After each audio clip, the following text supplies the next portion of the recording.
है आपका rapid success point में। आज हम आपके लिए लेके आए संशोधित राष्ट्रीय शिक्षा नीति 1992। इसके पहले हम लोगों ने राष्ट्रीय शिक्षा नीति 1986 पढ़ रखी है। ये उसका जब संशोधन हुआ, उसमें राष्ट्रीय शिक्षा नीति 1986 में संशोधन हुआ 1992 में, तो उसके संबंध में इस वीडियो में जानकारी दी गई है। ठीक है मित्रों, तो पढ़ना शुरू करते हैं। लेकिन उसके पहले एक जानकारी कि अगर आप हमारे चैनल में नए हैं और यूजीसी नेट और शिक्षा शास्त्र प्रवक्ता सहायक आचार्य की तैयारी कर रहे हैं, बीएड एमएड के स्टूडेंट हैं, डीएलएड की तैयारी कर रहे हैं या डीएलएड कर रहे हैं, तो आप हमारे चैनल को लाइक कर दीजिए, सब्सक्राइब कर दीजिए, ताकि आपको हमारे वीडियो सारे उपलब्ध हो जाएंगे। एक ही नोटिफिकेशन आपको मिल जाएगी। जो भी वीडियो हम डालते हैं, आपका सारा सिलेबस हम कंप्लीट कराने की कोशिश में हैं। ये पेपर हमारा आज के बाद कंप्लीट हो रहा है। हम इसके बाद हम फिलॉसफी या साइकोलॉजी में से कोई पेपर कंप्लीट कराना शुरू करेंगे आपका। और हम कम शब्दों में आपको अधिक और उपयोगी जानकारी देने का प्रयास कर रहे हैं। इसके साथ साथ हम ऑब्जेक्टिव क्वेश्चन भी, इसकी श्रृंखला हमने शुरू की है, वो भी हम आपको उपलब्ध करा रहे हैं, ताकि अगर आप यूजीसी की तैयारी कर रहे हैं नेट की, तो आपका वो पेपर कंप्लीट हो जाए। अब इसमें डिस्क्रिप्टिव और ऑब्जेक्टिव दोनों की प्रिपरेशन हम करा रहे हैं आपको। साथ में हम जीएस और जीके को ध्यान में रखते हुए बीच बीच में कुछ वीडियो अपलोड करते रहते हैं। ठीक है मित्रों, तो यदि आप हमारे चैनल से जुड़ना चाहते हैं तो टेलीग्राम चैनल को लाइक कर दीजिए।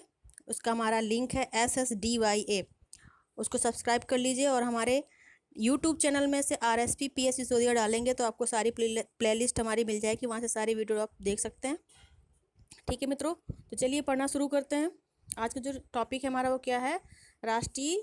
संशोधित राष्ट्रीय शिक्षा नीति 1992। ठीक है, तो 1986 में जब राष्ट्रीय शिक्षा नीति बनी हमारी राजीव गांधी के कार्यकाल में, वो ठीक ढंग से कार्यान्वित नहीं हो पाई। जैसा कि हमेशा यही समस्या रहती थी कि योजनाएं और आयोग के सुझाव तो बहुत आते थे, सिफारिशें भी बहुत होती थी, लेकिन उनका जब भूमि पर, मतलब कि कह सकते हैं कि ज़मीनी तौर पर उनको लागू करने का अवसर आता था, तो सारी योजनाएं फेल हो जाती थी। ठीक है, ऐसा इस बार भी हुआ।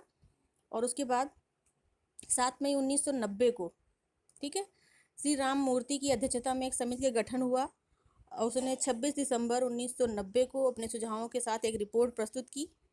लेकिन अब यहाँ फिर देखने की बात है, 1990 में राम मूर्ति समिति गठित होती है। उसके बाद 1992 में हमारी संशोधित राष्ट्रीय शिक्षा नीति आती है, जो जनार्दन रेड्डी की अध्यक्षता में गठित की गई। ठीक है, तो देख लेते हैं राम मूर्ति समिति ने क्या सुझाव दिए थे।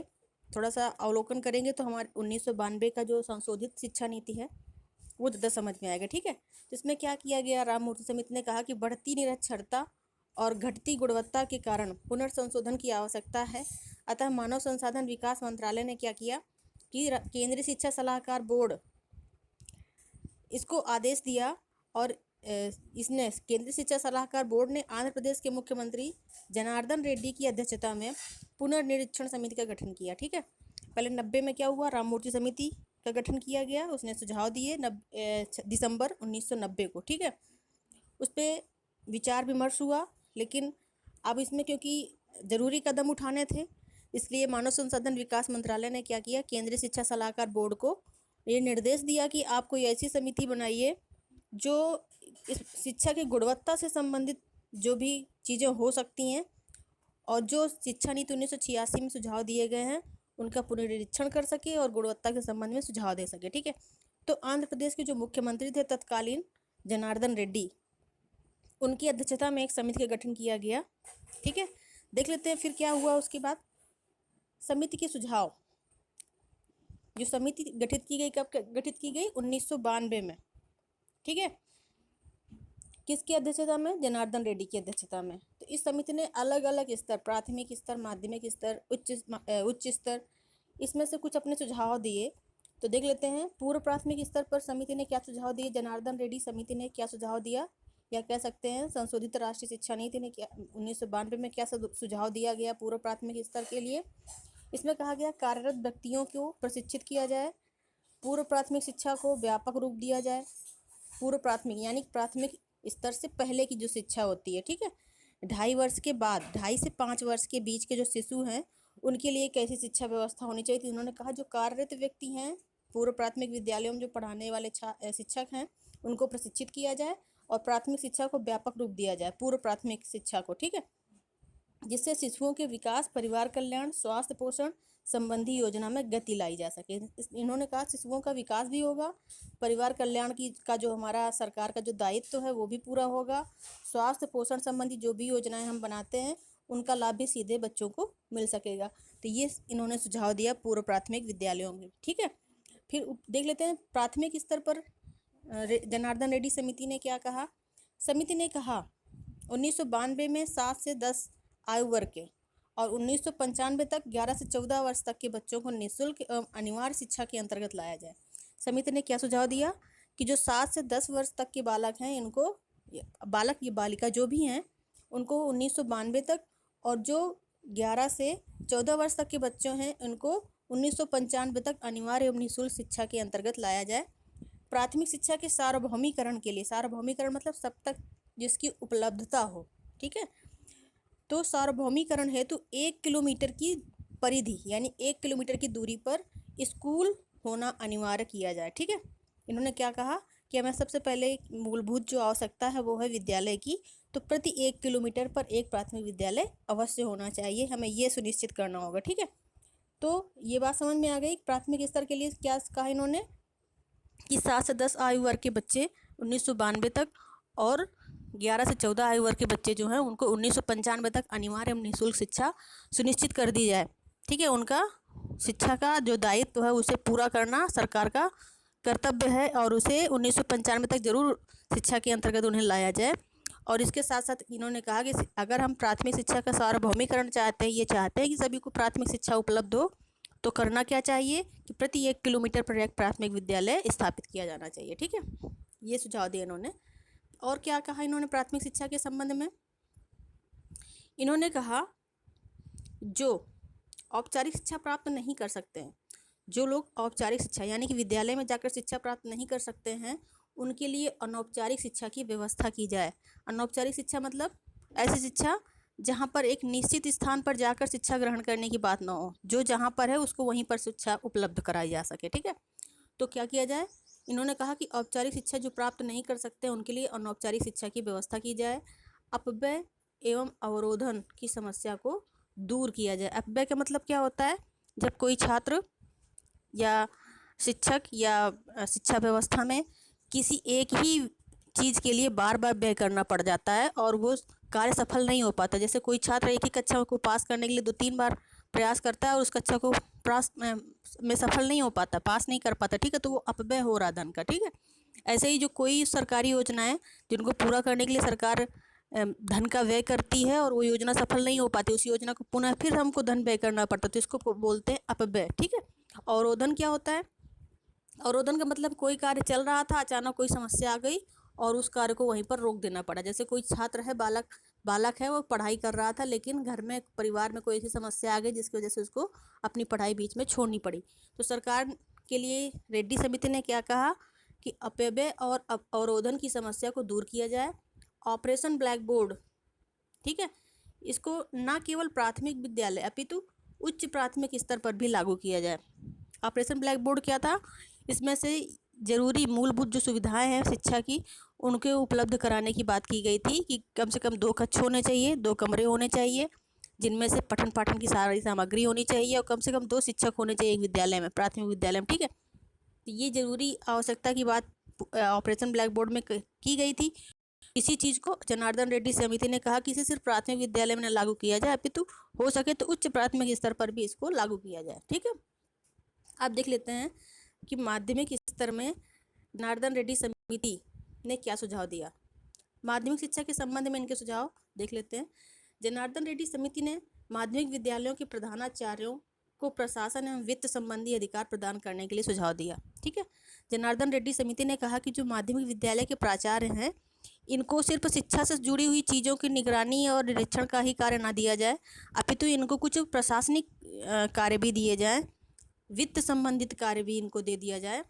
ठीक है, उच्च प्राथमिक विद्यालय में व्यावसायिक एवं तकनीकी शिक्षा पर जोर दिया जाए। उन्होंने कहा यदि हम भारत का विकास चाहते हैं, छात्रों का विकास चाहते हैं, बालक बालिकाओं का हर तरीके से मानसिक और आर्थिक विकास चाहते हैं, उनका भविष्य सुनिश्चित करना चाहते हैं, तो हमें व्यावसायिक एवं तकनीकी शिक्षा पर जोर देना चाहिए।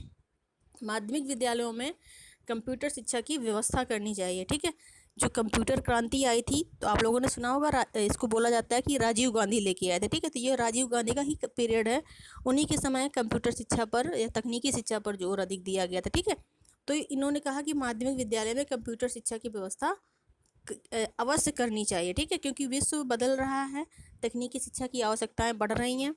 यदि हम विश्व में अपने आप को स्थापित करना चाहते हैं, भारत को विकसित करना चाहते हैं, तो हमारे यहाँ तकनीकी ज्ञान होना चाहिए छात्रों को, साथ में कंप्यूटर ज्ञान भी होना चाहिए। इसलिए माध्यमिक स्तर पर कंप्यूटर शिक्षा की व्यवस्था अवश्य में वो करना चाहिए। ठीक है, और देख लेते हैं क्या सुझाव थे इनके।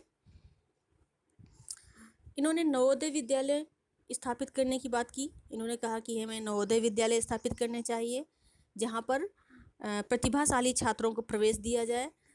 उनके प्रवेश और निरीक्षण की योजना, नवोदय विद्यालय में किस प्रकार से छात्रों का प्रवेश होना है, प्रवेश के लिए परीक्षा होनी है, उनका कैसे निरीक्षण होगा उन विद्यालयों का, इन सारी चीज़ों की योजना तय की जाए और इनके सफल संचालन का सुझाव आयोग के द्वारा दिया गया। ठीक है, इसके अलावा अनुसूचित जाति जनजाति बहुल क्षेत्रों में आवासीय विद्यालयों की स्थापना का सुझाव भी जनार्दन रेड्डी समिति द्वारा दिया गया।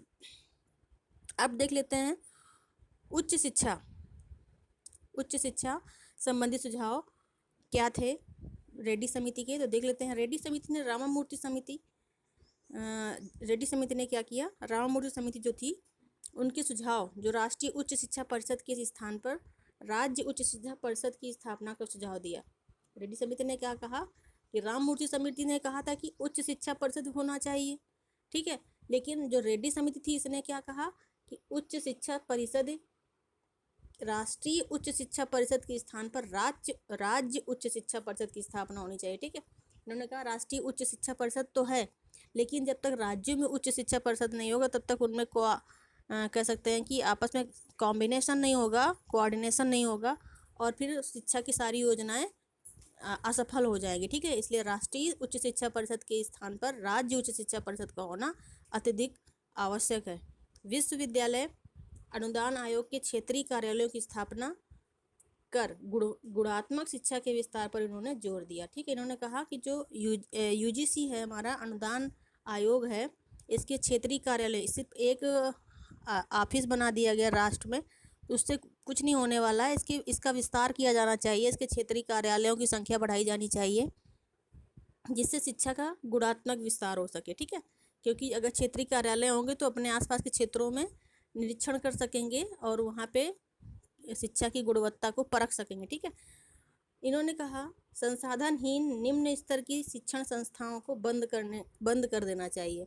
जनार्दन रेड्डी समिति का कहना था कि जहाँ संसाधन नहीं है जिन शिक्षण संस्थाओं में, उन शिक्षण संस्थाओं को चलाने का कोई औचित्य नहीं है, उन शिक्षण संस्थाओं को क्या कर देना चाहिए, बंद कर देना चाहिए। ठीक है, नेतृत्व क्षमता व राष्ट्रीयता के विकास के लिए, नेतृत्व क्षमता एवं राष्ट्रीयता के विकास, किसके अंदर इसका विकास करना है, छात्रों के अंदर। ठीक है, इन्होंने कहा नेतृत्व क्षमता एवं राष्ट्रीयता के विकास के लिए एनएसएस एनसीसी का कार्यक्रम लागू करने का सुझाव भी इनके द्वारा दिया गया। इन्होंने कहा कि महाविद्यालयों में, विश्वविद्यालयों में एनसीसी और एनएसएस, राष्ट्रीय सेवा योजना और नेशनल कैडेट कोर, इनकी व्यवस्था होनी चाहिए ताकि छात्रों में सहयोग, समर्पण और राष्ट्रीयता की भावना का विकास हो सके। ठीक है, क्योंकि एनसीसी और एनएसएस ये राष्ट्रीयता और सेवा एवं समायोजन की बात को दोहराते हैं। ठीक है, इसको छात्रों के चरित्र में लागू करने का प्रयास किया जाता है इनके माध्यम से।